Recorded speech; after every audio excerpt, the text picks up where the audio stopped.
ما جوانان مهارت‌های لازم داریم که بهمون برچسب کار بلد نیستی یا بی‌مسئولیتی رو نزنن.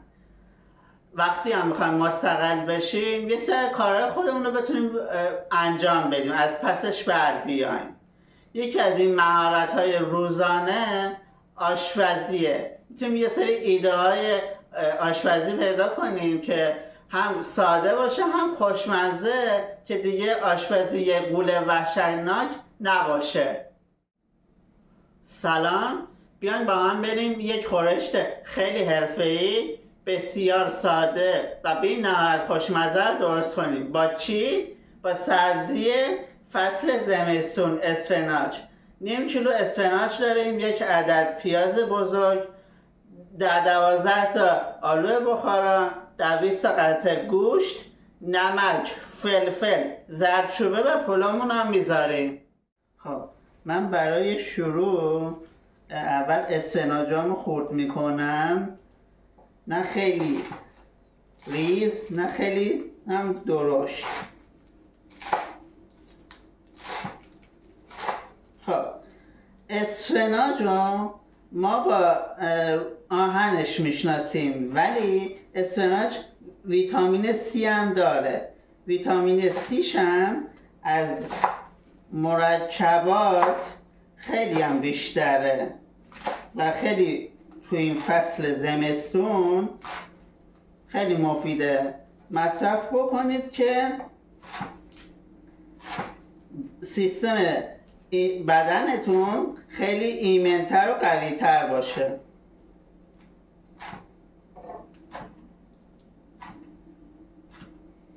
تازه من از اسفناج تازه‌ام استفاده کردم برای غذام.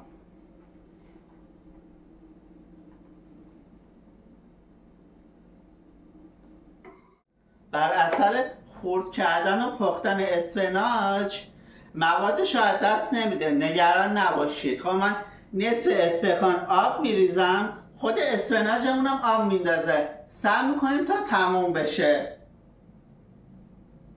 خب زیر اسفناجمون رو روشن میکنیم، کمش میکنیم، درش رو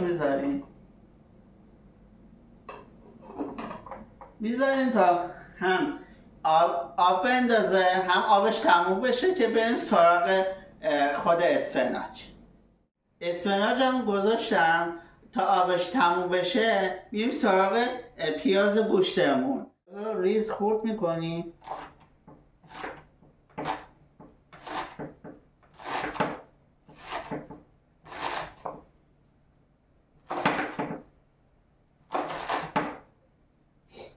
پیاز به خورش لعاب میندازه و همین زیاد بزنه پیازا. من پیازا میزنم تو روغنم و یه ذره تفتش میدم.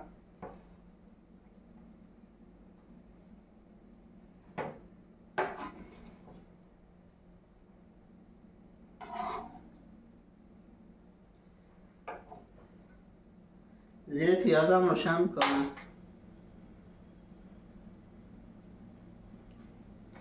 روغنم ریختم، کم کم تفتش بدم.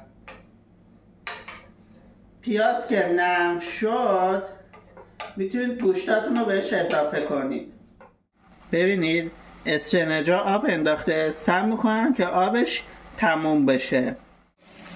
خب پیازم نرم شد، گوشت رو بهش اضافه میکنم. خب من گفتم اول ویدیو گفتم 10 تا 20 قطعه گوشت، من 20 تا قطعه دارم. شما میتونید 10 تا 12 تا یا هر چند قدر که دلتون بخواد گوشت بزنید.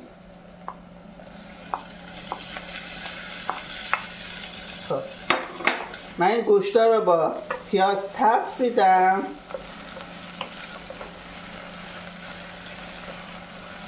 و در آخر هم بهش نمک و فلفل و زردچوبه رو اضافه میکنم. آب اسفناجم تموم شد، من بهش روغن اضافه میکنم و یه تفتی میدم.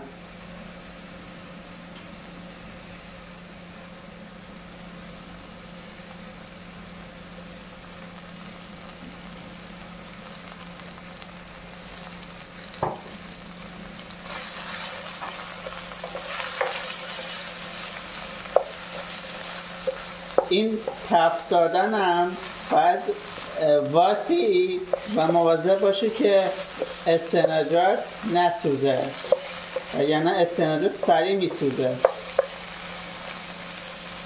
زیرش هم کم کردم.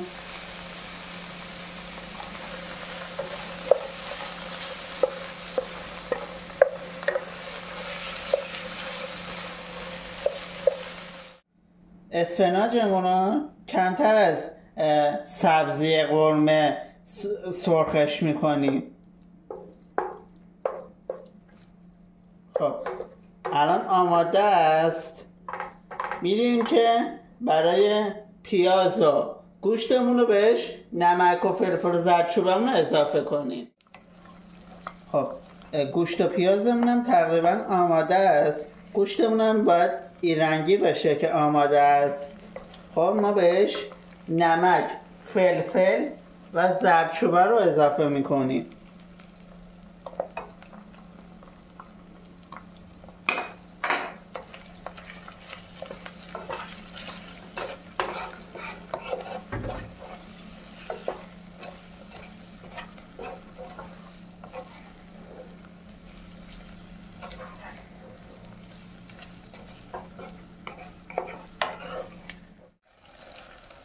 خب پیازام و گوشتام و ادویه‌ام تفت خوردن. من بهش اسفناجم رو اضافه میکنم.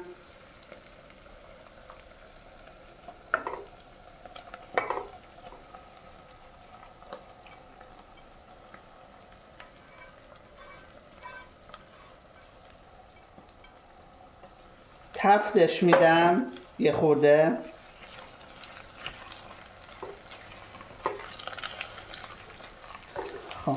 من الان اسفناجم رو با پیاز و گوشت و ادویه دارم تفت میدم.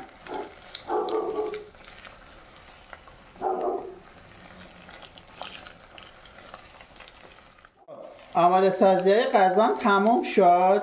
من یک لیوان آب میریزم.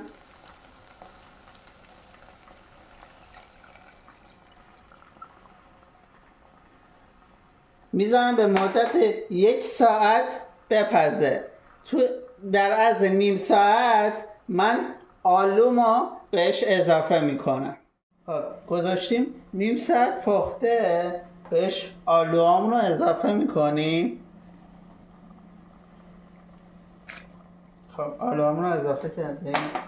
یه همش میزنیم.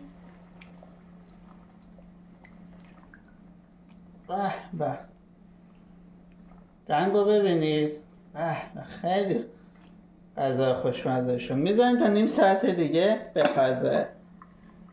من آلوامو 1-2 ساعت خیس کردم و آخر پخت به خورشتم اضافه کردم. اگه شما آلو خشک دارید میتونید هم اول پخت آلوهاتون رو اضافه کنید. غذام آماده شد. میکشمش.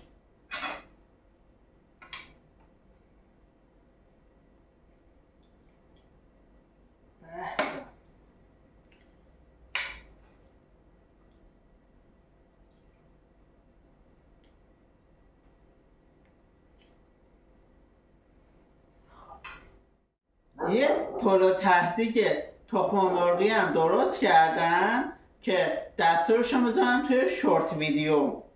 اینم از غذای حرفه‌ایمون ولی خیلی ساده. جوونا دیدید چجوری درستش کردم؟ اگه میخوان شما هم همین الان این غذا رو درست کنید و نشون بدید که میتونید مسئولیت پذیر باشید و نشون بدید که چه کارهایی بلدید. بریم ببینیم که چجوری شده.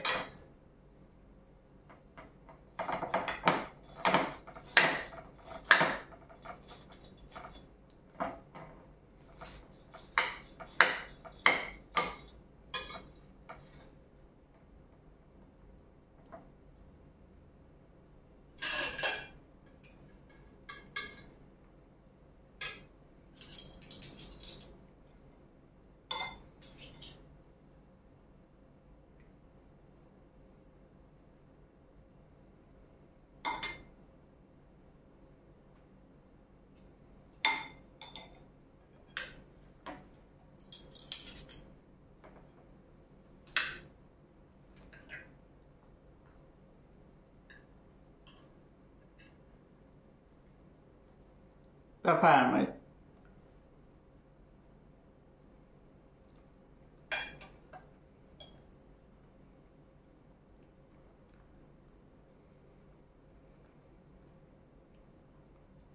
این غذا خیلی بی‌نظیره. حتما درست بکنید. حتما درستش بکنید. با دوستاتون بخورید، با خانواده‌تون بخورید و از زندگی لذت ببرید. خداحافظ.